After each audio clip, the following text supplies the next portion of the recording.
नमस्कार मित्र आणि मैत्रिणींनो, लग्नानंतर होईलच प्रेम या मालिकेच्या पुढील भागामध्ये आपण पाहणार आहोत की आता नंदिनी आणि काव्या दोघेही अगदी रेडी झालेल्या असतात आणि त्या वटपौर्णिमा साजरी करण्यासाठी बाहेर जाणारच असतात. पण तितक्यात जीवा आणि पार्थ त्या दोघींचा रस्ता अडवून बसतात आणि म्हणतात की यावर्षी आमच्या बायका काय बाहेर जाणार नाही वटपौर्णिमा साजरी करण्यासाठी. तर त्यावेळी काव्या आणि नंदिनी विचारतात, का काय झालं, असं का बोलताय? तर ते बोलतात की यावर्षी आम्ही झाडच घरात घेऊन आलो आहे, तर यावर्षी वटपौर्णिमा घरातच साजरी होणार. वडाचं झाड हे आम्ही घरातच आणलं आहे. ते पाहून नंदिनी आणि काव्या दोघेही अगदी आनंदी होऊन जातात आणि शॉक होतात. तर दुसरीकडे ट्विस्ट तर येणारच होता. तुम्ही ज्या नंदिनीला अगदी साधी भोळी, सोज्वळ, संस्कारी आणि कायम खरं बोलणारी नंदिनी समजताना, ती नंदिनी तशी नाहीये.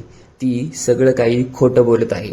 तुमच्यापासून एक सत्य लपवलं जात आहे. आज ते सत्य मी तुमच्या समोर आणणार आहे, असं रम्या बोलत असते.